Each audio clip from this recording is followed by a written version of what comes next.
Hello, everybody. I hope you're all doing really well. All righty, so I can see we've got a good flurry of people hopping on and joining us right now. So please take a moment to get yourselves comfy, bed yourselves in, ready for this evening's webinar. I am joined by Isabella, who is one of our NLP for Kids practitioners, and I am going to make her a presenter so that with any luck, she's in a situation where she can then add on her webcam and give us a hello. Let's have a look. Let's see how our IT skills do today, because we've been now getting our heads around Zoom and Skype and go to training and go to meeting and all of these different platforms for, wow, like almost a year, as I'm sure is the case for quite a few of you too. And we're still not there yet with it. We still have these little technical issues that show up.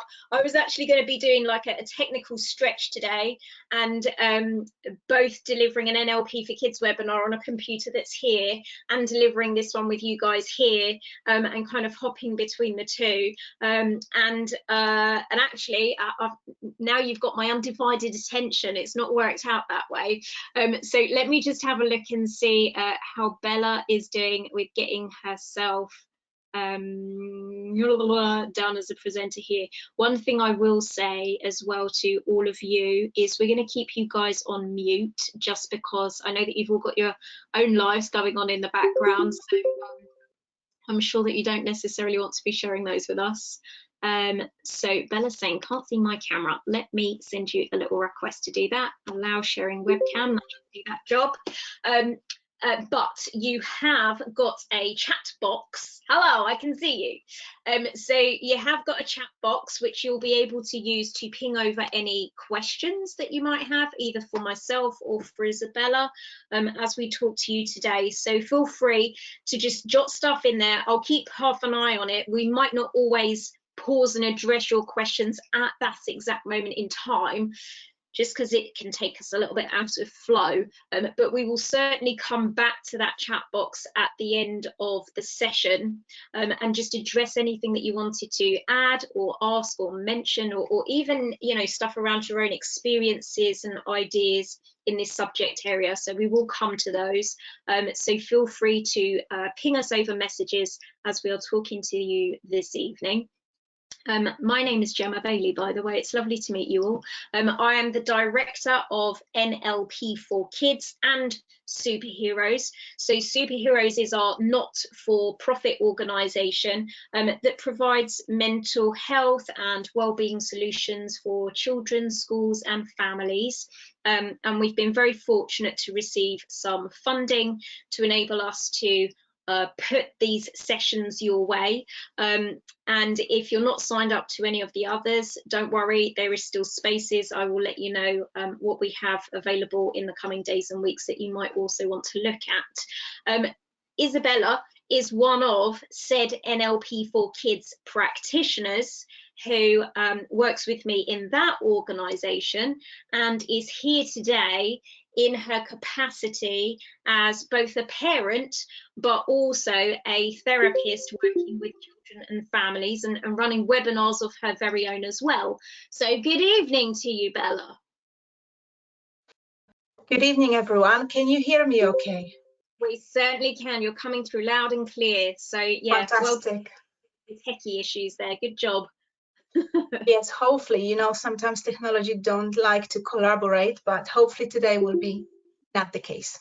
Exactly. All righty. So this topic area that we're going to be talking about this evening is one that I think people are going to have very much their own unique experiences around feelings of guilt. And I am actually going to share with you the NLP for Kids case study, because I think that whilst, again, it's a very unique situation in its own right, people are going to hear it and I think they're instantly going to feel some kind of affinity or certainly some empathy towards this particular family. And and I think it's a really good thing to kind of brainstorm and to come up with ideas around how we would help a family like this manage, because, and I'm sure we've all had this experience of, when you have your own problem, sometimes it's really difficult to work on it.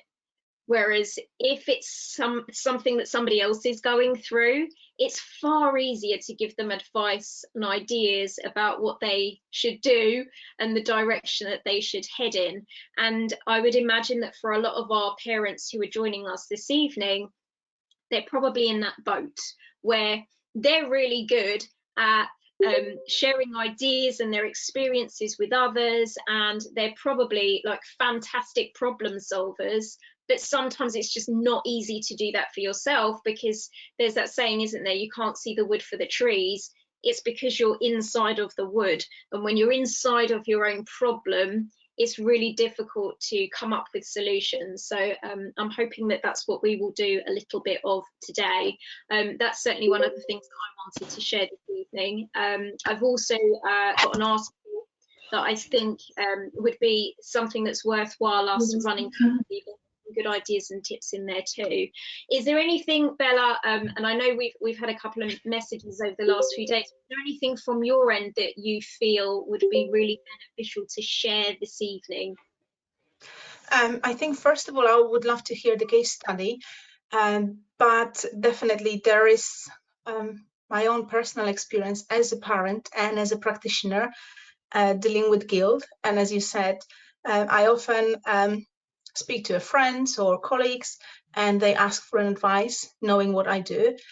Yeah. And it's much easier to put that professional hat and yes, share my knowledge and experience from the coaching or therapeutical background. But as a parent, when emotions are involved, it's much harder. So yeah, definitely looking into that today will be important.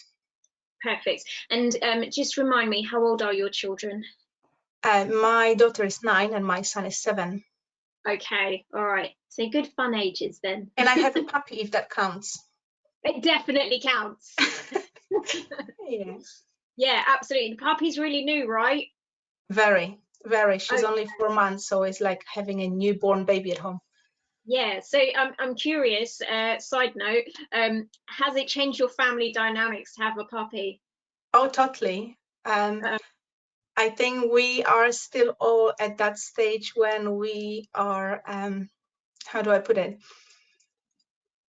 Seeking her attention rather than the other way around. It's almost really like, oh, I want to cuddle her now. Let me do it before someone else grab her. So that's the main difference that I can see, but it helped my children a lot during the lockdown. It actually helped my daughter during her homework.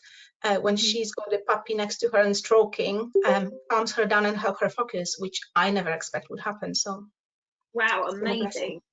Yeah, okay. So yeah, I mean, lockdown I think has brought on a whole host of other reasons for parents feeling guilty. And again, I've got some stories that I can share around that, around various different case studies. So let me share this one with you then. So this one was for the NLP for Kids team to explore tonight, and I'm gonna get them to definitely take a look at this one in the future at some stage, because yeah, this one is a tricky one. So the context is, for those of you that don't know, so as well as running these sorts of webinars, both Izabela and I work directly with children, and sometimes with parents, and sometimes we're running group sessions, but quite a lot of the time we're doing individual sessions as well, which these days are obviously on Zoom. And when we run these sessions for children and young people, it's normally because they've got some kind of anxiety, a behavioural problem, maybe some kind of SEN that's you know, kind of holding them back in some ways that they want some workarounds for. So it's all stuff really related to mental health and well-being. And sometimes when we meet a child, we will discover quite quickly that actually the parent's going to be the one that really benefits from doing some work with us, and that us working with the child might only take you know, take things so far. If we can give the parents some strategies and they can then kind of model what we do back in the family home, that's where they're going to see a really big shift in things. So with this particular family, mum had reached out in regards to getting some sessions for her daughter, and whilst I did work with this child, actually there was a lot of support and guidance that was also required for mum in this instance too. So here's the case study.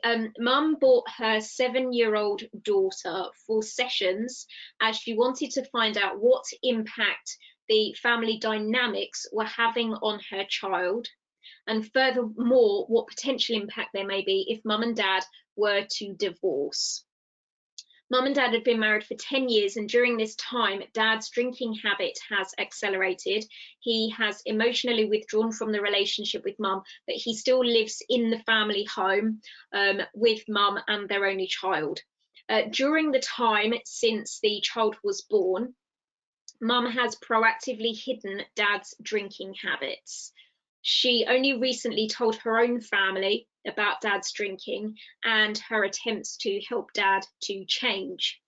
Her family, who for cultural reasons are keen that the parents do not separate, paid for dad to attend a private rehabilitation clinic.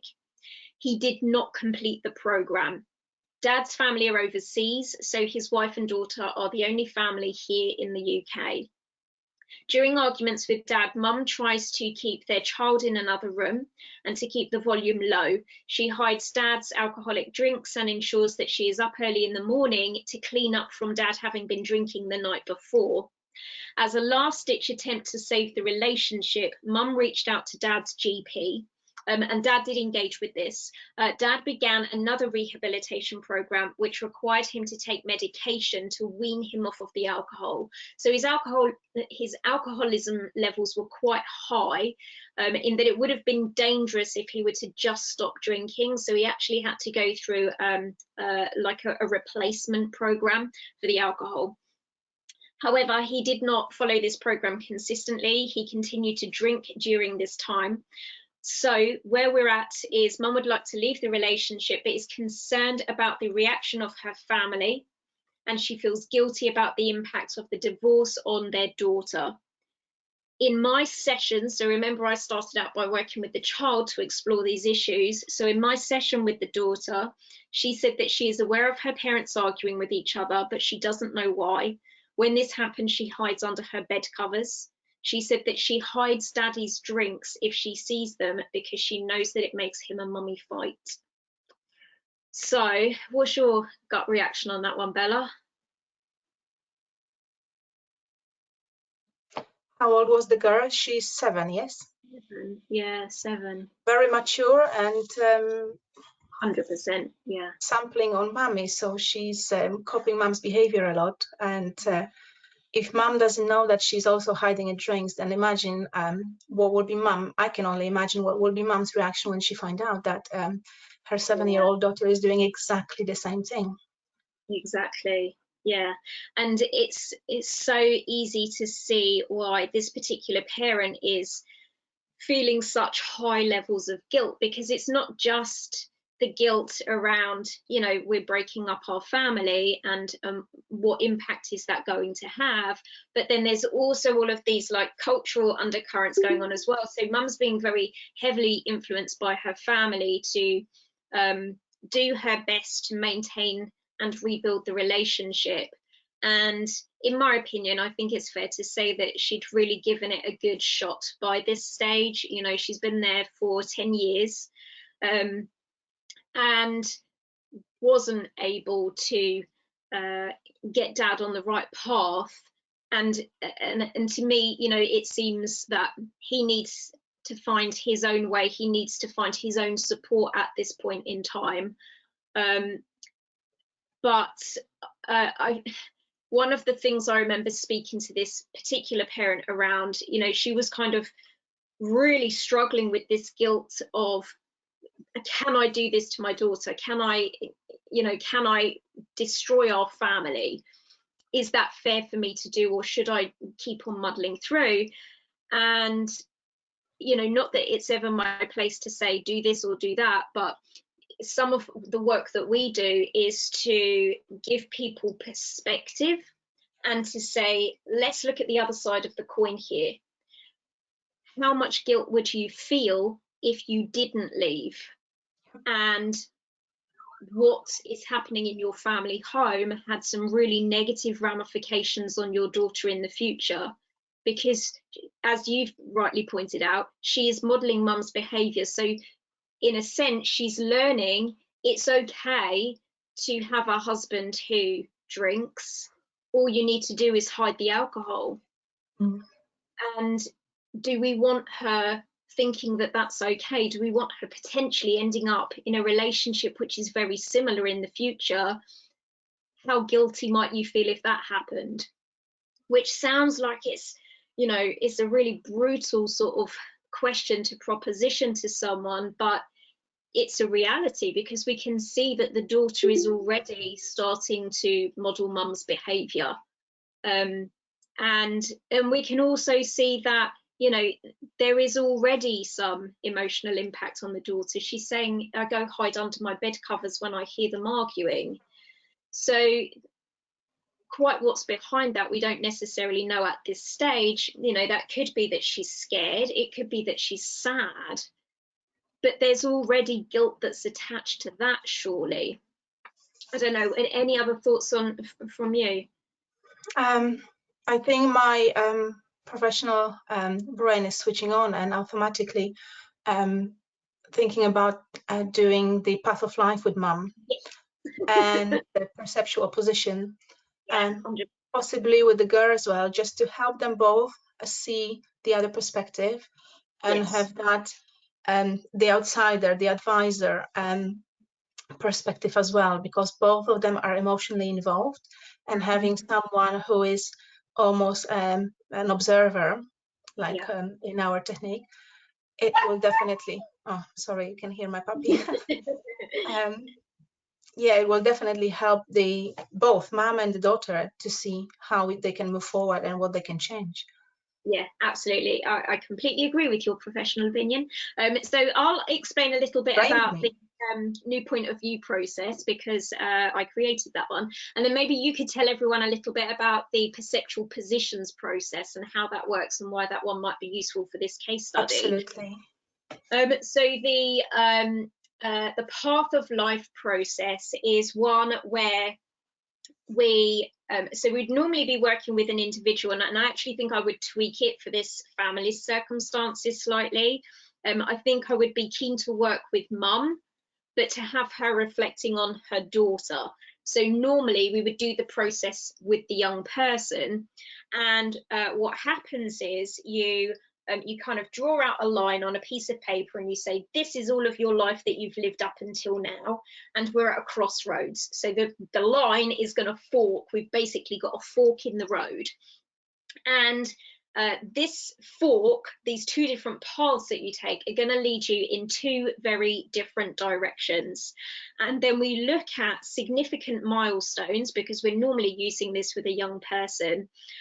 So what significant milestones might they have coming up in their life? So it could be things like going to senior school, taking their GCSEs, doing an apprenticeship, going to university, passing their driving test, getting their first boyfriend or girlfriend, maybe moving out from the family home. So we kind of work through what different things they think might show up in their life if they were to continue as they are, which is normally negatively, versus what those same significant events in their life would look like. Oh, there we go, Bella's done your drawing. So what it would look like if they were to take this different path and make a change. And so it takes them on like a new way, a new positive route for the future. And we go right up until the end of their days. And then when they get to the end of their days, they kind of look back on these two different options that they've had in life, and have the opportunity to weigh up and see actually which life would they prefer, which life has worked out better for them, and also to you know, at that stage, start weighing up, we're at the fork in the road, which road are you going to take? So that's a sort of very simplified explanation of how the path of life process works. What I would seek to do if I were using that process with this family that I've just mentioned is I think we would use that same process but with mum. And we would get mum, and I'm sharing this with all of you guys here today because this is something that you might want to do as an exercise for yourselves or just in your own minds. I would do this exercise with mum whereby I get mum looking at the daughter's life and saying, we're at the crossroads now. What is your daughter's life going to look like at all of her significant milestones? If we allow things to continue as they are in the family home with dad there, with the challenges that he currently has, versus if we make this change and you go ahead with the separation, what might all of her milestones look like if dad is no longer living at home with you guys, but is obviously still part of her life. And as a result, we're then giving mum the opportunity to kind of weigh up, here's what this is doing. It's weighing up the consequences of the options that she's got before her. And it gives her an opportunity to think forward into the future and say, here's one version of our future and here's another version of our future. Now, can I guarantee that either one of these paths is going to rid mum of the guilt that we've come here to talk about today? The reality is probably not, but one of them is likely to lend itself to her having a slightly easier time than the other. And so if we're debating between, you know, feeling a bit guilty and feeling horrendously guilty, then I know which one I would choose. So that's a bit of a summary of how the path of life process works and why Bella's brought that one up as quite rightly being quite relevant for this particular case study. So why don't you tell people a little bit about the perceptual positions process and how that fits in with this case? Of course, perceptual position will allow us all really, so a mum to look at different perspective, and this is almost like having a game of 3 chairs. When we first sit down in the first chair and answer a set of specifically designed questions to elicit a perception that we have on a specific aspect. So the situation now with that and with the divorce and the changes circumstances, then mum will move to a second chair, and there is a specific process in between to change the process. And then mum will answer this set of questions as her child, as a daughter, and will look into a different perspective onto the same situation. And then the third chair is an independent observer. So it's someone who isn't involved and who isn't really emotionally attached to the situation. And then that person answered the same set of questions. Well, mum listening to 3 different perspectives comes back as herself and then look into possibly new options, possibly new solutions, and have a fresh perspective and a look into herself, her daughter, and possibly someone who is just an advisor, giving her a good, you know, look into everything objectively. Mm-hmm. Yeah. And so I always find with perceptual positions, it sounds so almost a bit basic on the outset because it's like, well, it's a role play activity. I'm going to be me, I'm going to pretend to be my child, and I'm going to pretend to be someone who's completely detached from the situation. It's role play. Then I'm going to come back and be myself again, having heard the advice from, you know, these like other parties that I'm pretending to be. But it's amazing because we do this whole kind of setup where we really help people kind of wiggle into the skin of the person that they're role playing to be. And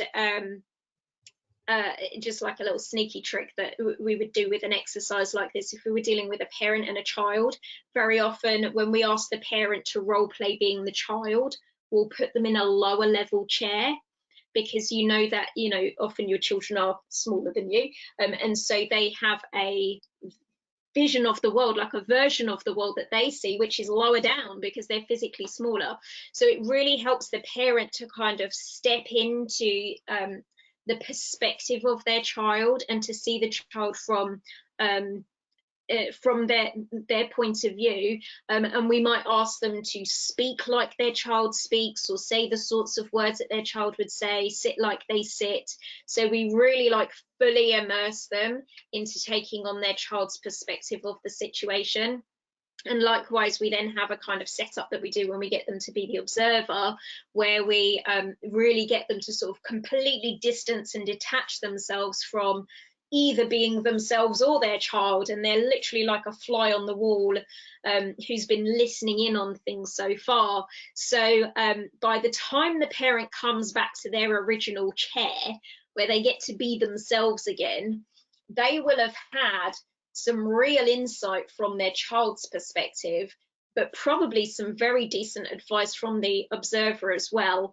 And I've seen this exercise transform people, and just really open up their eyes, and just really get them thinking about the world from a very, very different perspective. So it sounds very simple, but it's incredibly powerful. And I think for this particular case study, for both the mum and the child, I think it would make a really big difference. I think, Gemma, the questions as well, so the set of questions that we ask a mum and then a daughter and then an observer, it's very important, because hearing the same questions from a different perspective, that makes, you know, that do something to your brain that just untangles certain things, and it helps you look at differently. Yeah, definitely. Yeah, so I think that there's probably a whole host of other NLP for kids, and no doubt lots of other solutions that we could apply to that particular case study. And you'll be interested to know that Dad did actually leave the family home, and I continued to work with the little girl. And as you said at the very start, she sounds like she's quite resilient. She really is. And she was kind of like, yeah, Dad's left. And it was like, okay, how are you doing with that? Yeah, fine. You know, I talked to him. So she really was, like, to me, I guess, having that outsider perspective, I could see that she would probably handle it well. And I think that then mum being able to see and getting the verification from me that no, she's really fine, like she's really handling it very, very well, did a lot to ease the guilt that mum had been feeling. And so I think that there are times when there are solutions, there are resolutions to a feeling like guilt, and sometimes it's about how kind we're able to be to ourselves, and how much we're able, in a way, I think the solution to guilt, if I were to summarize it, far too early in the webinar, but also, you know, in possibly in the simplest possible terms, I believe that the solution to guilt is being able to forgive yourself. And I think if you possess the ability to forgive yourself, and it's not always that you've done something wrong, you know, you don't have to have done something wrong to be feeling guilty. So you don't need to have done something wrong to need to offer yourself forgiveness. There was a really good example of this with a young lady that I worked with a long time ago, who had quite terrific anger management problems, and this was an adult, and she was quite scary. I'm not going to lie. She was, you know, she could be quite terrifying, even in the sessions. You know, I could see her get quite defensive at times, and then she would, you know, you could see her face heating up, and I knew that she was physically aggressive towards her family. She was physically aggressive towards her boyfriend, who, God love him, had stuck with her. But this was all coming from somewhere. And she never told me what specifically had happened, but I know that there had been some kind of trauma in the family, and it was related to some behaviors around her dad. And I honestly don't know what, to this day, I don't know what it was. And we talked in one of our sessions about, so rewind, she came to see me for a period of time about the anger. We worked on it, but we were working at a surface level because she didn't even want to say where this had come from, like not in any way, shape or form. So in about 5 years later, she came back, and she kind of kept a lid on it for a while, but then something had triggered it and it all flared back up again. So then when she came back, I said, I think we really need to start thinking about what's the cause behind this. We can't keep hiding from this cause because it's, you know, causing you these emotional problems. And she still didn't want to tell me what it was, which was fine, because we can work content free. But what she said was it was related to her dad, and her sort of anger and animosity was really towards him. So I brought up this thing around forgiveness, and I thought she was going to smack me in the face. And I said, you know, do you think that it might be time to start offering that forgiveness to your dad? Because it's really the only way that you might be able to move on. And she went, no, absolutely not. And, you know, it was a hard no. So I was a bit like, oh, okay. So then the way that I ended up getting around it was to say, maybe it's not dad that you need to forgive then. Maybe the person that you need to offer this forgiveness to is actually your, because you've spent all of this time harming yourself with that anger. So maybe it's you that really needs the forgiveness. Maybe you need to be forgiving yourself. And I was able to get through to her on that basis, and I was able to get agreement on that basis. So I think the same sort of rule applies here, in that when I say you need to be able to forgive yourself, it doesn't presuppose that you've done something bad that you need forgiving for. That's not my point.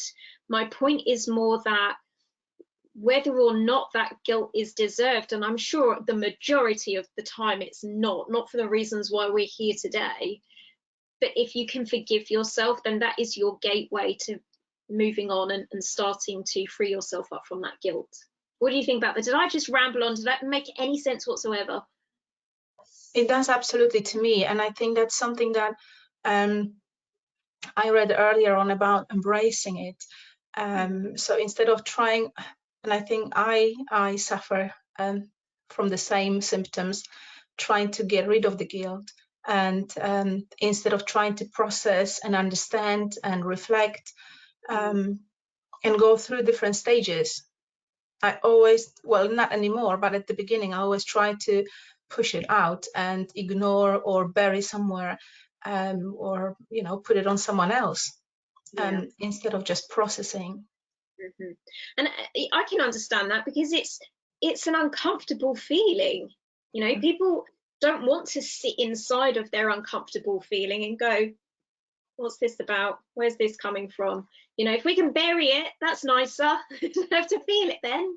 You know, if I can hide from it, that's better. But you're right, you know, in order to truly be free of it, it does require some holding it up to the light, you know, turning it around and going, right, where's this come from?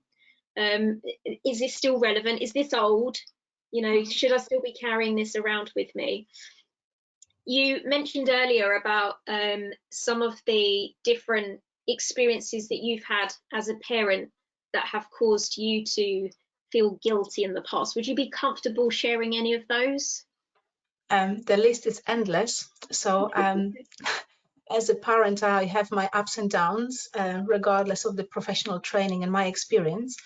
But very recently, my 9-year-old daughter, I think that was the previous lockdown before Christmas, I did work a little bit more, and I worked in a school as well. So I was seeing children in workshops, small groups and one-to-ones, and that's the same school that my kids go to.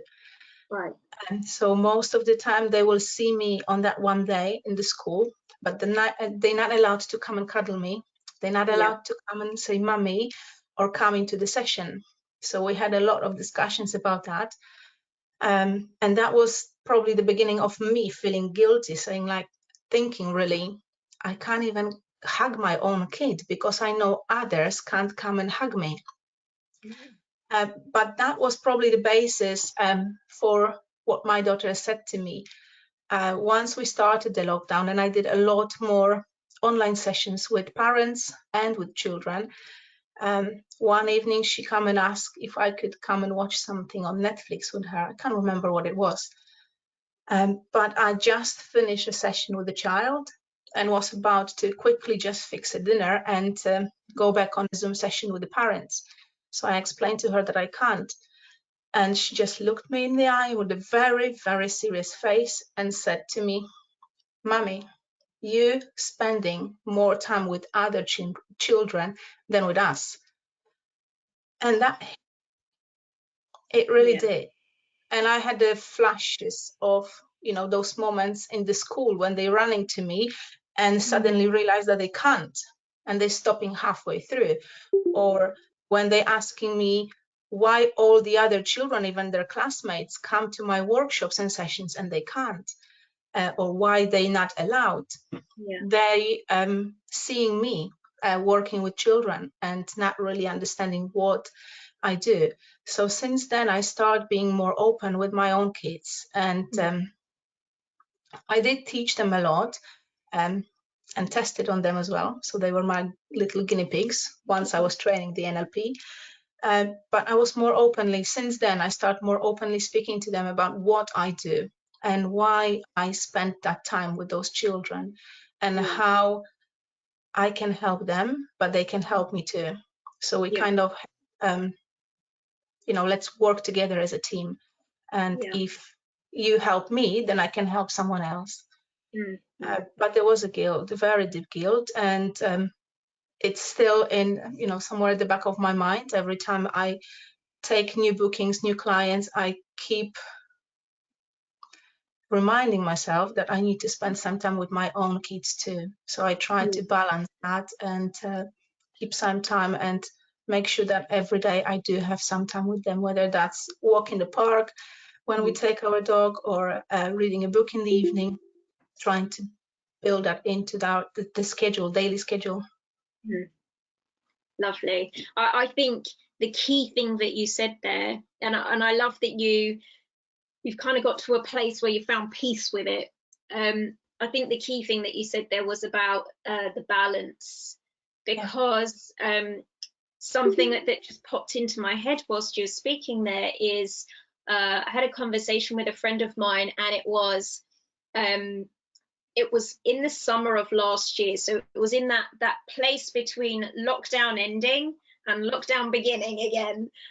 So it was sometime sort of last summer where you were still you were allowed out to restaurants. We were in a restaurant, but you had to wear a mask when you walked in. All the rules were a bit strange. Anyway, during the first lockdown, he had taken his family, and he has teenage daughters. He'd taken them on holiday to Sardinia for 3 weeks, which is like amazing, lovely. So, if you're going to do a lockdown, do it in Sardinia for 3 weeks. Why not? Anyway, they'd been back about, I don't know, 2 weeks, maybe something like that, 2 or 3 weeks. And his oldest teenage daughter said, that she wanted to go to a party, and he'd said no. And the reasons for not going were, kind of related to COVID, kind of related to her age, kind of related to who she was going to go to the party with. Like, there was a good few reasons for him saying no to this. Anyway, a little while later, she came to him and asked if they could go on holiday. And he was like, well, no, we just got back from a 3-week trip in Sardinia.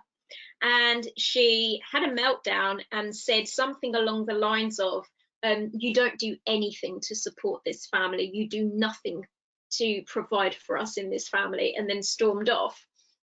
And so he was telling me, and he was like, when she said it, like, she broke my heart, And I felt like this wave of just such intense guilt, and I've been carrying it ever since, and questioning myself and asking myself, like, have I honestly been really unreasonable here?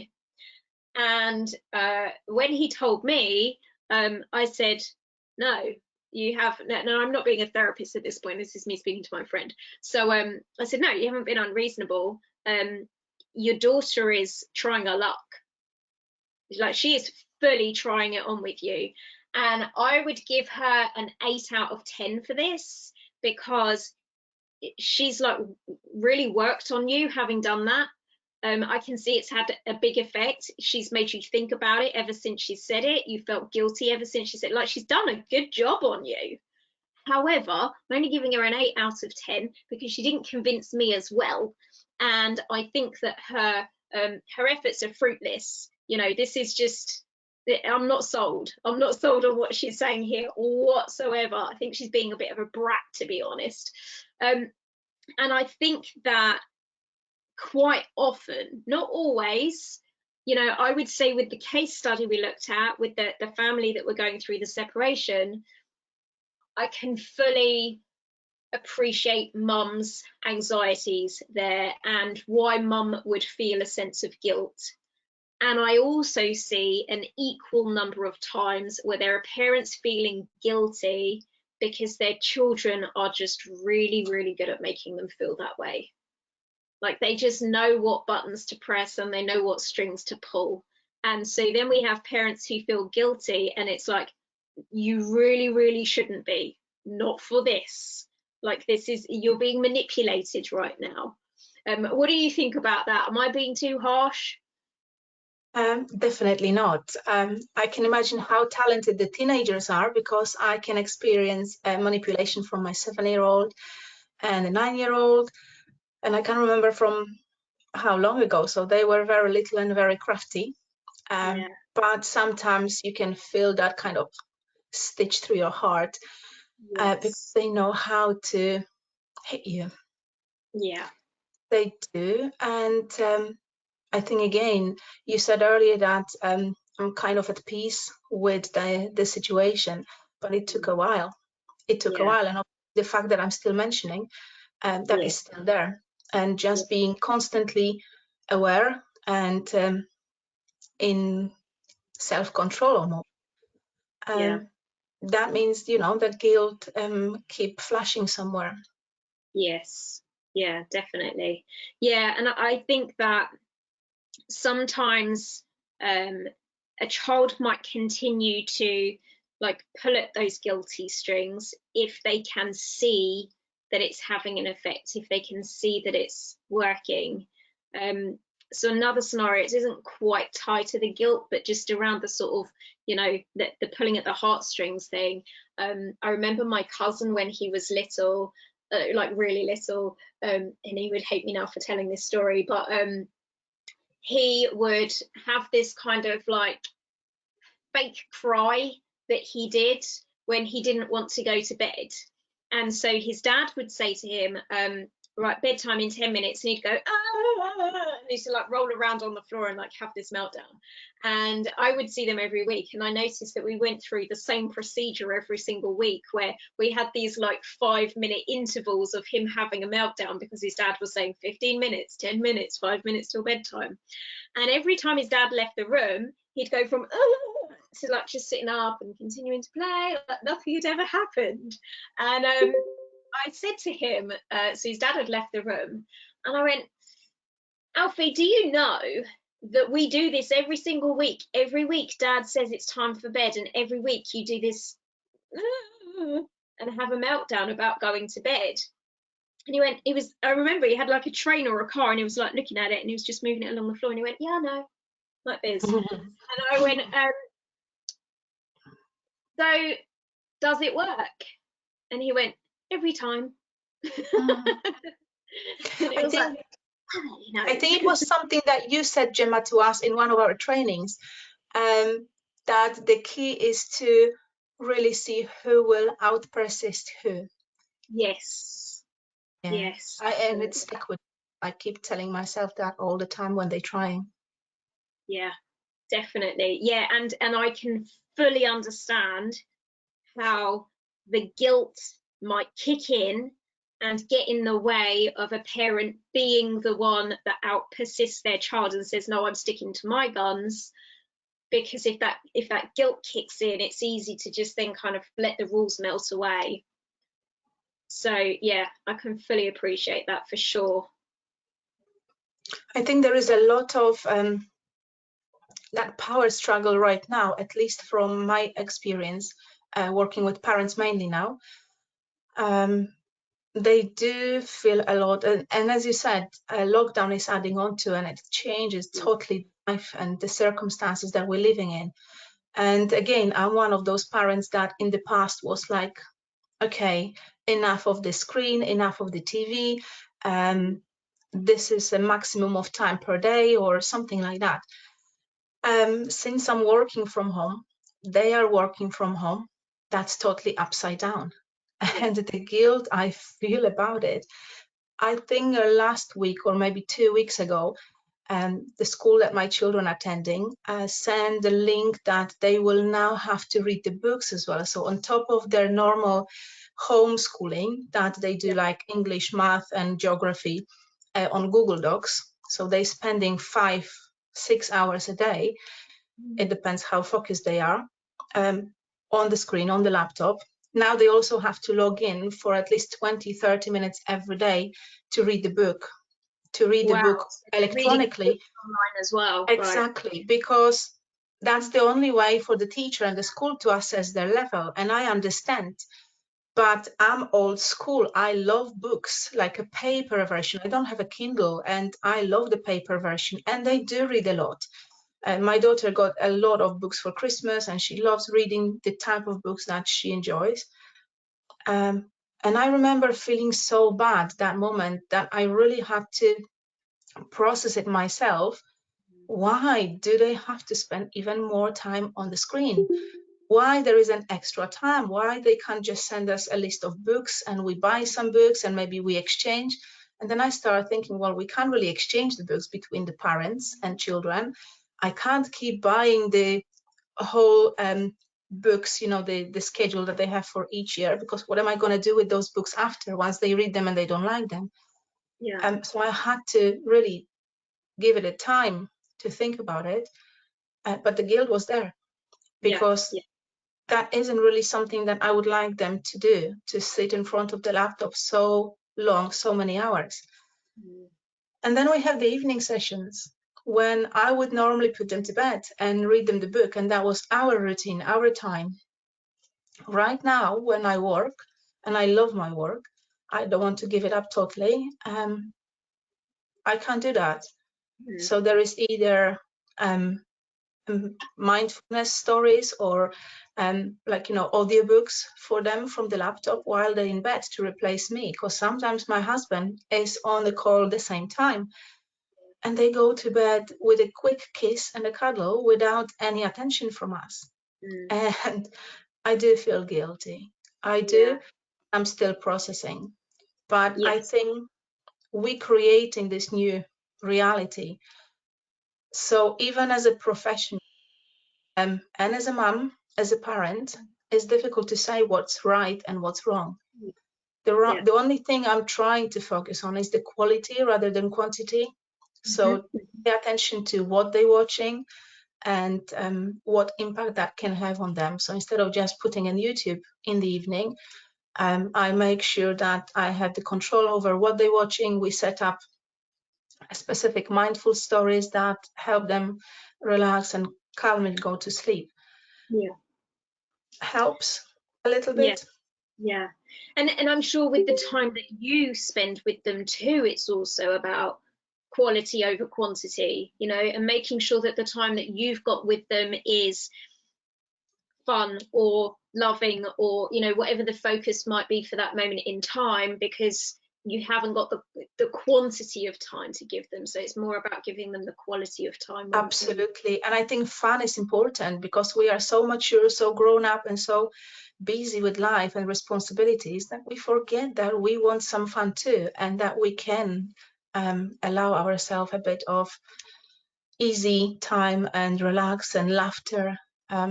And that's been important for me. It really does. And having a puppy, it helps a lot because there is a lot more fun with her. But definitely allowing yourself to have some fun and enjoying the time you spend with your family. Yeah, absolutely. There was two things that you said there that I thought, oh, those are really useful points actually.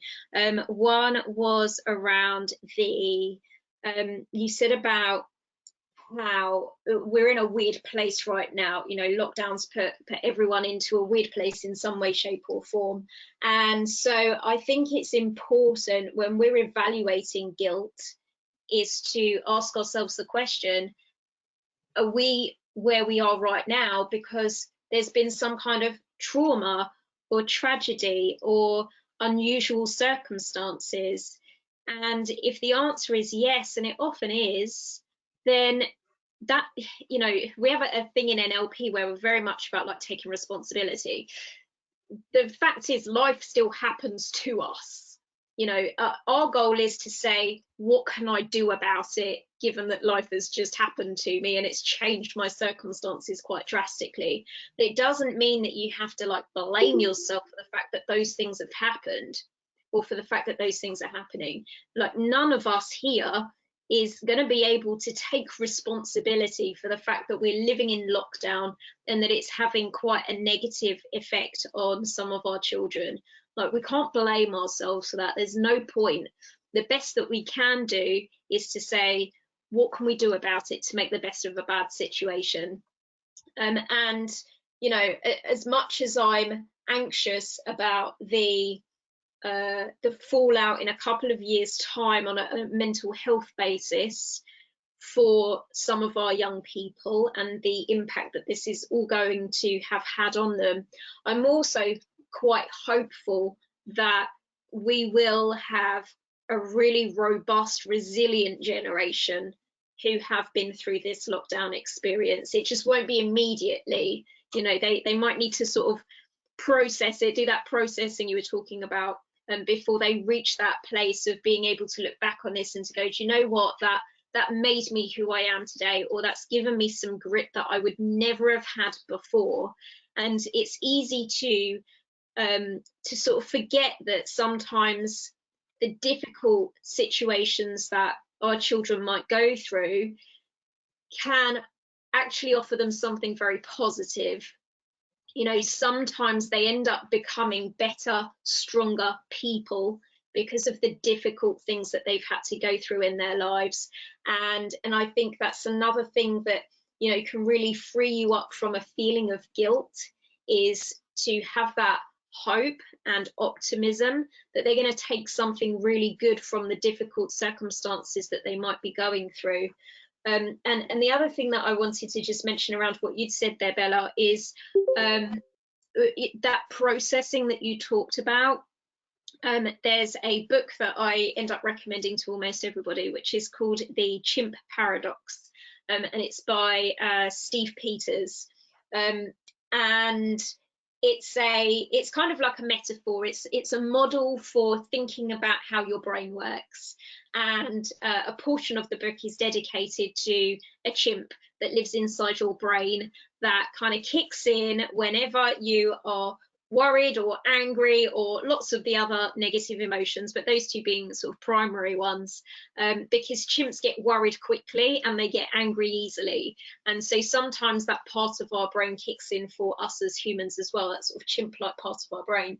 And one of the techniques that's shared in that book around overcoming those sorts of negative emotions is the acronym TITAT, and it's take your time and think. And I share this lots with children, but probably need to share it more with our parents as well sometimes, where it's, you know, don't jump to a conclusion too quickly, don't react so quickly, like take your time, process stuff and think about it. You know, I'm someone that even when I'm mentoring the NLP for Kids team, I'm pretty good these days at coming up with like on the spot solutions. If they go, how do I solve this? I'm like, boom, boom, boom, boom. But then often I'll have taken my mind off and done something else or slept on it, and then the next day I'm like, oh damn it, like there was a whole ton of other ideas I could have given them. And when we take our time and think about stuff, we often come up with much better ideas than we would have done otherwise. So, you know, sometimes we just need to relieve ourselves of the sense of urgency in tackling and solving problems, because quite often that urgency is pressure that we're putting on ourselves and isn't really external. Like no one else is saying, solve this right now, like solve your homeschooling lockdown situation right now. You know, you're probably not going to come up with the best solutions if you try and do it that quick. But let yourself carve out a plan, you know, see, get some other resources, dip into webinars like this, get some ideas, and you'll probably come to something that maybe isn't perfect, but is at least peaceful for you to live. And there is so much now available online. So like us being now here, there is so much more for everyone. So if one thing doesn't fit with your expectations, find something else. But going back to the book, obviously, and I read the book as well based on your recommendations. But what I found that Steve Peters also have a version for children. So Yes. to those parents who are now listening, that's the book I always recommend to all parents I work with. Every child since I discovered that book, purchase the book, and if they can't, then I will for them, because it helps me. It helps me as a therapist to have the conversations with them about what is happening in their brain, what is happening in their mind, and where the worries and those thoughts come from. There was something else I wanted to mention earlier, I forgot. But I think going back to techniques that we use in NLP, and what you've just mentioned, there is so many different games that we can also play with kids at home that will help to do exactly that. Step away and give yourself that time to think about it, and come back with a fresh mind. Yeah, absolutely. So Dara Ann says, is there a link for that book, please? What I'll do is I will send out an email tomorrow, and I will put a link to the book in there for you, and possibly some other resources that we might have mentioned today. And then I'll also give you a link to the video, to this video, so you can watch it back as well if there was anything else you wanted to catch up on. So leave that one with me. I'll get that sent out to all of you guys that are here listening right now. All right, fab. So Bella, I know that there was a couple of articles that we both looked at as well that might have been helpful for us to share with people. So I'm just going to hop on over to the one that I had sent in your direction. So again, we will send these out to you with the email that we send out to you all tomorrow too. Let me just pop on my screen share. And was that the maybe that wasn't the screen share button. Hang on, what button even is that? Right, hang on. Let me close down me and Bella off of my screen, and then maybe that's not a screen share button at all. I don't even know what button that is, I'll be quite honest. Click left to toggle between full screen and windowed viewer. I don't know what that is. I don't know if I can share my screen with you guys. So I will definitely send you the link to this. This is from, so it's from a website called parentstoday.com. It might be an American website, but I just particularly liked this article, the way that it's laid out, and the tips that are in here I think are comprehensible enough for anyone to really understand it. And it's not too old either. So this was from January the 17th, 2019. This is specifically for managing feelings of guilt about how divorce affects your children. Now, I will say up front that there is not really any conclusive evidence to show that separating or divorcing is going to have a negative impact on your children's mental, emotional, or academic progression in the long run whatsoever. You can expect that it's going to, you know, have some kind of impact on the most part in the immediate change of circumstances, just like we've mentioned just now about if you go through a trauma or a difficulty, like we need that time to process, we need to take our time and think about it and kind of adjust to the new normal. So we can expect that there's going to be some kind of an immediate impact, but just to say up front, there is no long-term lasting damage proven to happen to your child as a result of divorce or separation. So the key things that there's a good chunk in here for you to read through, but then it goes into some tips and ideas for you as a parent as to what you can do to overcome your feelings of guilt. So this one would appeal to me personally because this is one of my favorite ways to process stuff when I have big stuff going on, and that is to write about it. So it basically says keeping a journal, and the method behind that madness is a bit like if you have a to-do list. This is my book of to-do list. The NLP for Kids team literally see this every single day, and I will flash through it so you don't see any sensitive stuff, but basically you can see every single day there is a list in there, and that list is then broken down into minute detail as to the exact time that I'm going to do each of those tasks. Now if I tried to hold all of that information in my brain throughout the day, it would stress me the hell out, because there's just no way I could remember all of it, and then I would forget the important stuff, and then that would stress me out. And the principle is kind of the same around journaling, in that you don't have to hold all of those emotions in yourself anymore. You get them out, you download them, you get them down on paper. You can burn that paper afterwards if you want to, it really doesn't matter.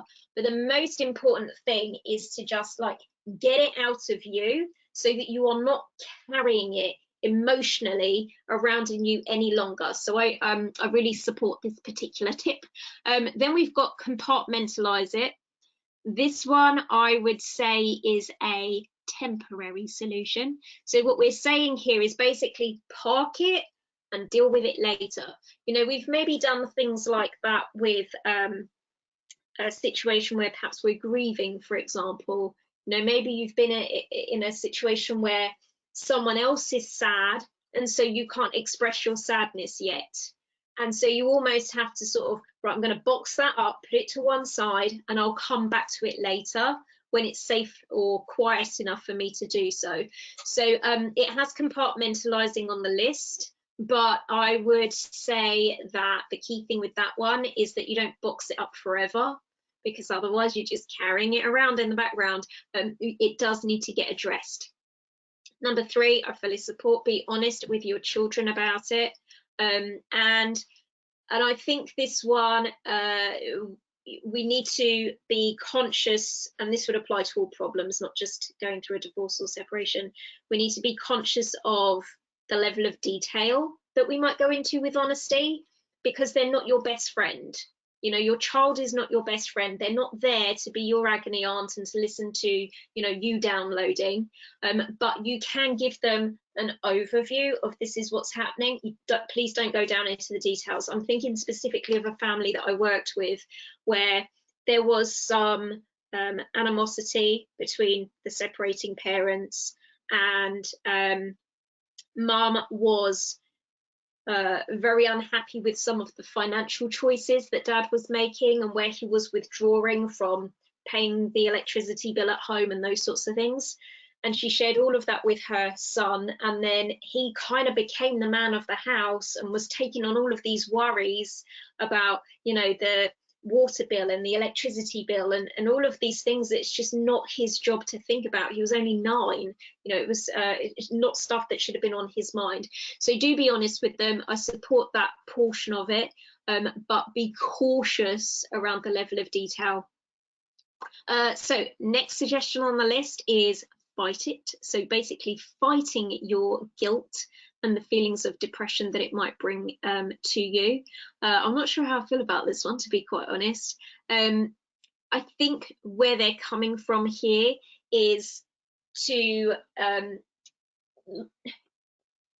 make sure that it's not something you're projecting out onto the world around you, that you're not kind of walking around looking like you feel and that actually you might need to put on an act sometimes, especially around your children, to be able to get them through the day, get yourselves through the day, make sure that things remain relatively stable for them.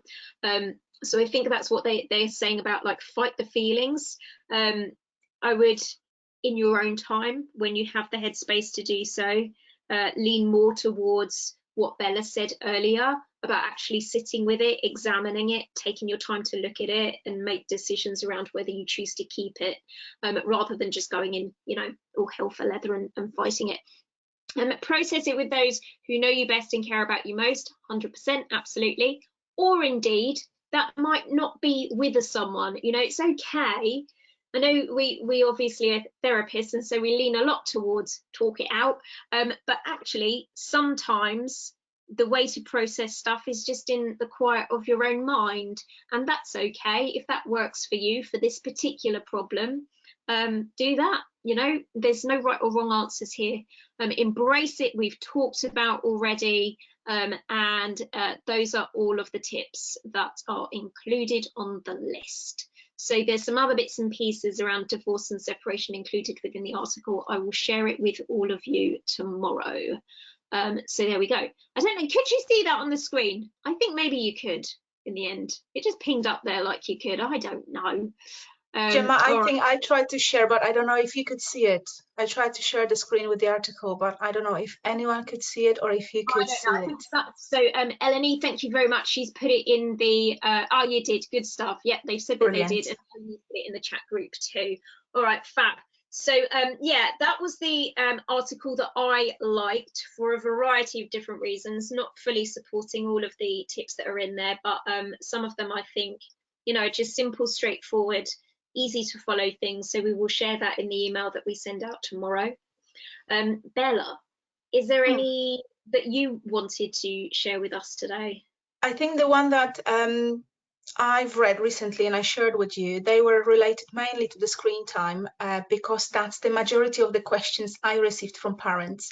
What do we do? How much of the screen time is allowed for 2 years old? How much for 9 or 14 years old?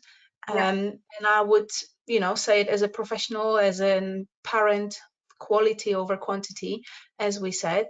But the latest article also mentioned about feeling guilt, with what I've also mentioned, not spending enough time with your kids. And when we're at home and they have, whether they are at preschool or independent studying because they are in maybe secondary school already, there is a lot of to juggle.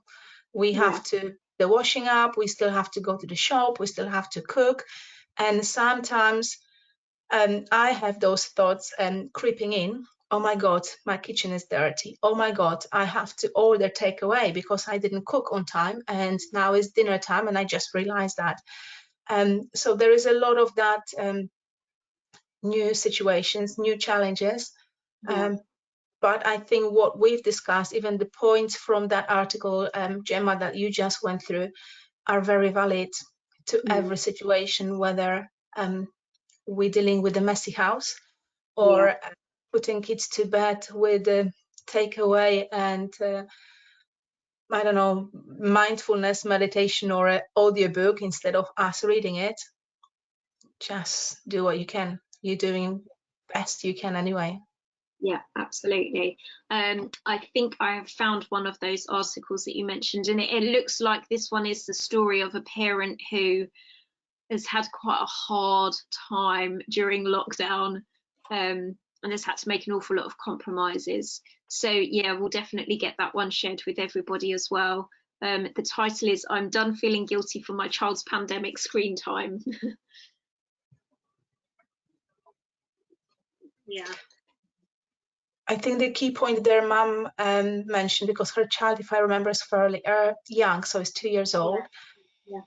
Mom is talking about Baby Shark and all that kind of stuff, because he has to go on the calls or Zoom meetings or whatever type of meetings. and she have to provide for her child, so she need to keep the job. And then again, battling the feeling of guilt. You know, I remember early sessions, I think first lockdown when we started in spring, and that was my first experience as a parent with kids at home, doing any workshops for other parents. It was a bit of imposter syndrome. Yes. Felt like, what do I know? Do I know enough, or do I need to read more books? Do I first need to do some mentoring with Gemma, or do I need to go and attend loads of other trainings, which I actually did, and I still haven't finished them. I paid for them and I haven't. That was my imposter syndrome. I felt, do I really know enough to share with other parents? And do I have enough experience as a professional to share with other parents? But I just did what I could. And having those moments of kids coming into your room when you are on the call and you trying to be so professional and teach your well, not teach, but share your experience with other parents, how well you managing your house, and then your kids coming in, you know, screaming and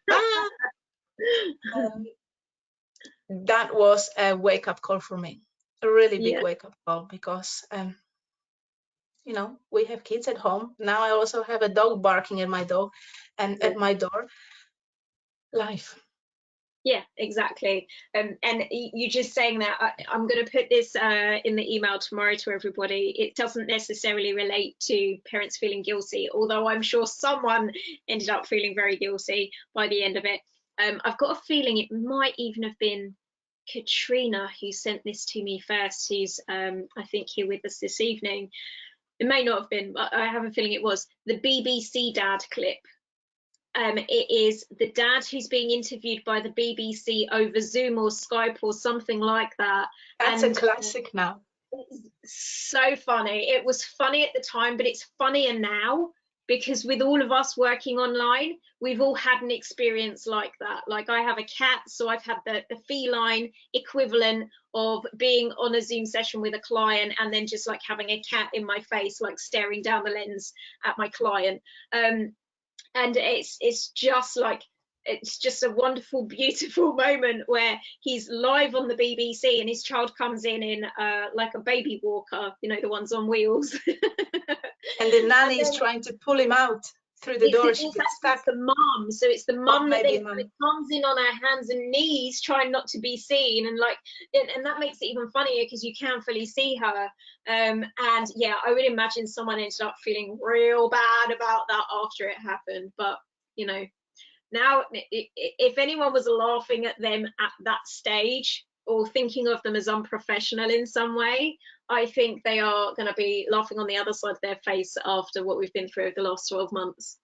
Absolutely. And I think that's what precisely the second article is about. The mom is saying, you know, I don't want to feel guilty anymore. I have a 2-year-old that needs my attention and is still having tantrums and is kicking in. And I'm not going to mute myself and cut the camera off just because I have to give him 5 minutes. Yeah. They just need to know what she's dealing with. And I think that's courage. So courage, you know, it's important as well for us to deal with the guilt and to help us process that. Yeah, definitely. Yeah, well said.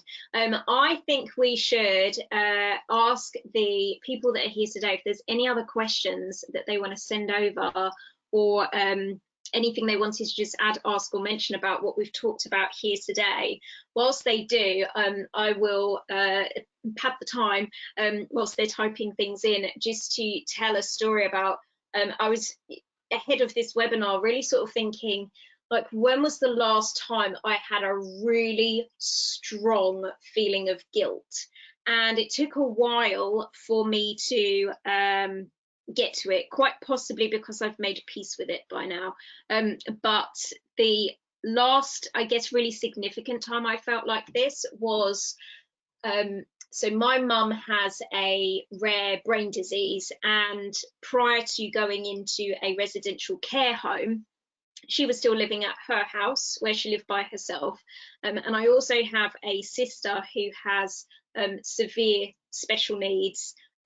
She has cerebral palsy and epilepsy. which is also quite severe epilepsy. And my mum was still having my sister for overnight sleepovers at my mum's house. So, you know, the saying, it's the blind leading the blind. It was like the real life equivalent of that saying in many ways, because there was my mum who was ill with a brain disease, taking care of my sister who was ill with brain damage. And it kind of reached a point where my mum wasn't taking great care of herself. And so we were looking for a place for her to move to where she could get some care. But she was also still doing overnight look afters with my sister, and it was just not okay anymore. And to cut a very long story short, I had to report my own family to social services and say, we've got a problem. And hats off to them. I know, you know, they get quite a bad rap sometimes for not taking the right actions or not taking action quickly enough. Actually, with this, things turned around within about 48 hours. We were in a meeting, and it was a big meeting. There was, you know, people from my sister's care home, there was my mum, there was me, there were like medical people there. Like, it was kind of a big deal, and it was quite overwhelming, I think, for everybody, you know, who's not used to that environment, because it was like a big boardroom with a great big board table, and someone was there making, it was like being in court, you know, someone's like doing minutes in the background and all of this. And the conclusion of it was that my mum wasn't going to be able to have my sister for overnight sleepovers anymore, because it was just too dangerous. The situation was just not viable any longer.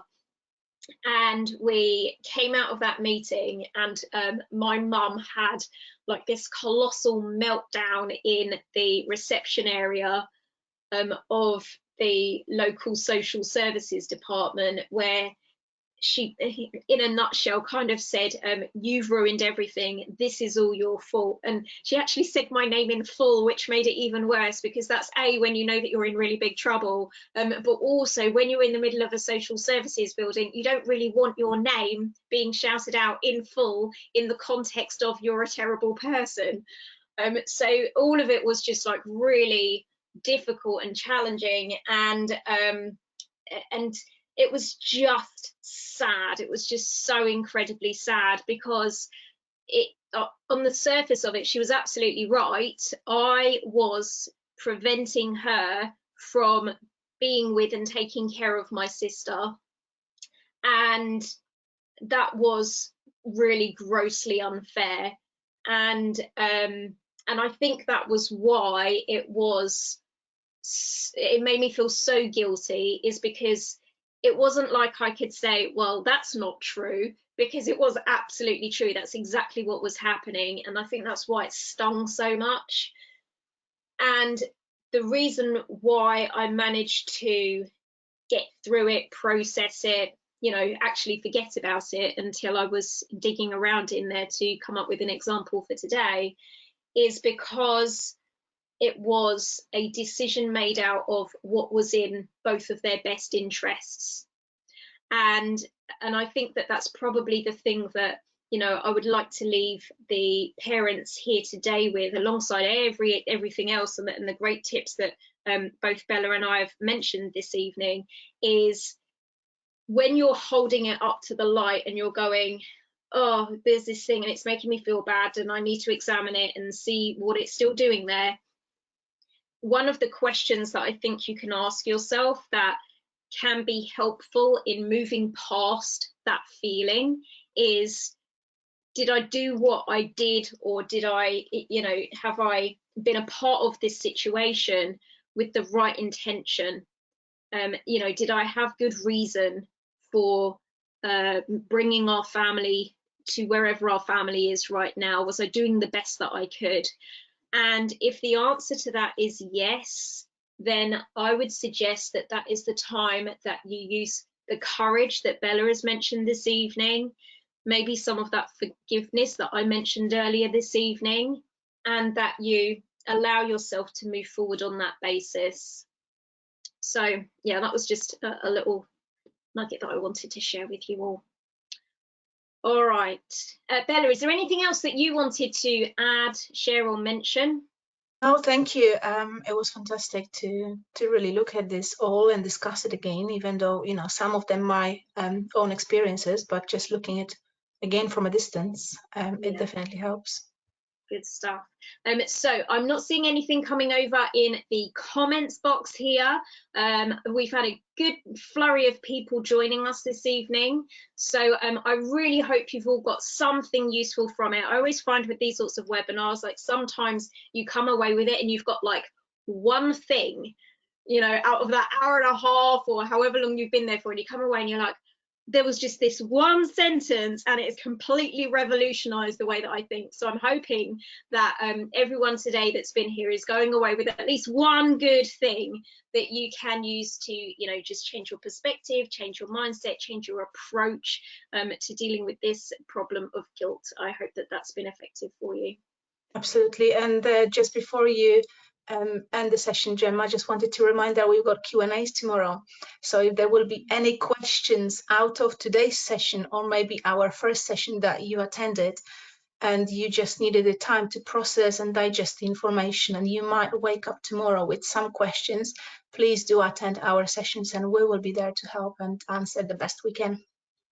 Perfect. So yeah, in terms of what else is coming up on the agenda, so as Bella said, we've got the Q&A session tomorrow. We've then got coping with tiredness, which is also Bella. The quizzes, if you didn't know, if you didn't get the email earlier, all of the quizzes have now taken on a specific theme. So we have an autism quiz coming up, an ADHD one, an anger one, a sleep one, and a self-harm one.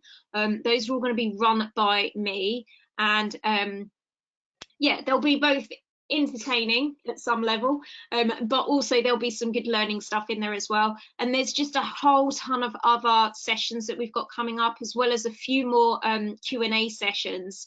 So if there's anything from any of the webinars that you attend that you want to follow up on after watching it or having slept on it, then just as Bella said, then hop onto the Q&A sessions, or if there's anything we're not covering where you've got a very specific question that you'd like addressed, again, hop onto the Q&A sessions.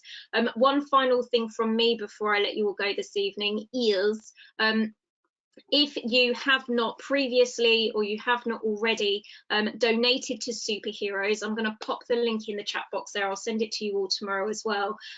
We would be so incredibly grateful if you could make a donation towards our not-for-profit organisation.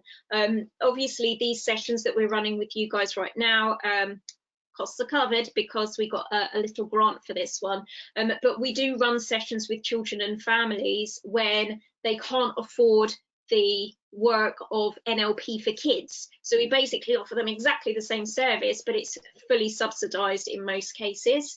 And that funding to be able to pay our practitioners for the work that they do for those sessions comes from us doing sometimes crazy stuff, and also from generous donations from people. And we take you know, sort of a considerably lower fee for the work that we do when we work through Superheroes, just to make it, you know, make what we've got spread as far and wide as it possibly can. So £50 pays for a one-to-one session with a young person, where we offer them everything that they would get at NLP for Kids otherwise.